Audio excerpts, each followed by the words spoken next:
A to B உங்கள் பசியார எங்கள் ருசி பேசு. வெள்ள நீரில் கலந்த கச்சா எண்ணெயை அகற்றும் பணிகளை முடித்து டிசம்பர் 18ஆம் தேதி அறிக்கை தாக்கல் செய்ய வேண்டும் என பசுமை தீர்ப்பாயம் உத்தரவிட்டுள்ளது. இந்த வழக்கில் வெள்ள நீரில் கலந்த 7000த்திற்கும் அதிக லிட்டர் கச்சா எண்ணெய் அகற்றப்பட்டுள்ளதாக மாசு கட்டுப்பாட்டு தரப்பில் பசுமை தீர்ப்பாயத்தில் தெரிவிக்கப்பட்டுள்ளது.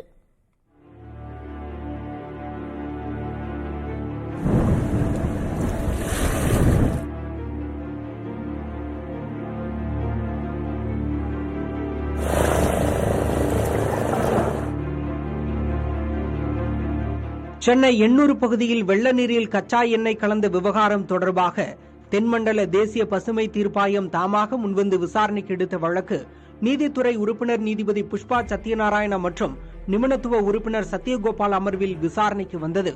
அப்போது சிபிசிஎல் நிறுவனம் எவ்வளவு எண்ணெய் வெளியேறியது, எப்படி கலந்தது என்பது தொடர்பாக அறிக்கை தாக்கல் செய்தது.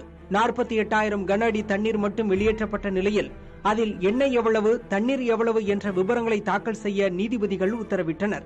அதன்படி பிற்பகலில் வழக்கு மீண்டும் விசாரணைக்கு வந்தபோது மாநில மாசு கட்டுப்பாட்டு வாரியம் தரப்பில் எண்ணெய் கசிவு எப்படி நடந்தது என்பது தொடர்பான முழுமையான விசாரணை நடந்து வருவதாகவும் பல்லுயிர் தாக்கம் மற்றும் பாதிப்பு குறித்தும் ஆய்வு மேற்கொள்ளப்பட்டுள்ளதாகவும் தெரிவிக்கப்பட்டது.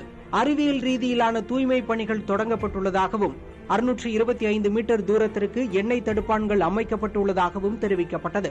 எண்ணெய் அகற்றும் பணி மிக வேகமாக நடத்தப்பட்டு வருகிறது என்றும் 33 டேங்கர்கள் மூலம் இதுவரை 7260 லிட்டர் எண்ணெய் எடுக்கப்பட்டு கும்மிடிப்பூண்டி பகுதியில் உள்ள பயோ ரெமிடியேஷன் மையத்திற்கு அனுப்பப்படுவதாகவும் தெரிவிக்கப்பட்டது. எண்ணெய் பரவாமல் தடுப்புகள் அமைத்தது மட்டுமே திருப்தி அளிக்காது என்றும் எண்ணெய் அகற்றும் பணிகளை துரிதப்படுத்த வேண்டும் என்றும் தற்போது வரையில் அகற்றப்பட்டதாக சொல்லப்படும் எண்ணெய் அளவு உள்ளிட்டவை திருப்தி அளிக்கவில்லை என்றும் தீர்ப்பாய உறுப்பினர்கள் தெரிவித்தனர். ஏன் ஒன்றுக்கு மேற்பட்ட ஸ்கிம்பர்களை பயன்படுத்தவில்லை, ஏன் போதுமான எண்ணெய் உறிஞ்சும் மற்றும் அகற்றும் உபகரணங்களை பயன்படுத்தவில்லை என உறுப்பினர்கள் கேள்வி எழுப்பிய போது எண்ணெய் அதிகம் தேங்கியுள்ள 1 கிலோமீட்டர் பகுதிகளில் எண்ணெய் உறிஞ்சும் அட்டைகள் கொண்டு எண்ணெய் அகற்றப்படுகிறது. மீதமுள்ள 10 கிலோமீட்டர் பகுதியில் மிக குறைவான அளவில் தண்ணீரில் எண்ணெய் கலந்துள்ளதால் அதனை எண்ணெய் உறிஞ்சும் அட்டை மூலம் அகற்ற முடியாது என்றும் மாற்று உபகரணங்கள் கொண்டு அகற்றி வருவதாகவும் தெரிவிக்கப்பட்டது. எண்ணெய் முழுவதுமாக அகற்றுவதற்கு 20ஆம் தேதி வரை அவகாசம் தேவைப்படும் என்றும் கூறப்பட்டுள்ளது.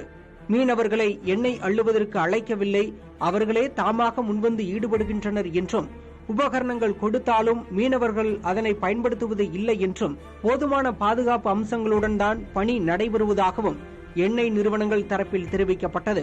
டிசம்பர் 17ஆம் தேதிக்குள் எண்ணெயை அகற்றும் பணிகளை முடித்து டிசம்பர் 18ஆம் தேதி அறிக்கை தாக்கல் செய்ய உத்தரவிட்டு வழக்கின் விசாரணையை ஒத்திவைத்தனர். A to B உங்கள் பசியார எங்கள் ருசி பேசு.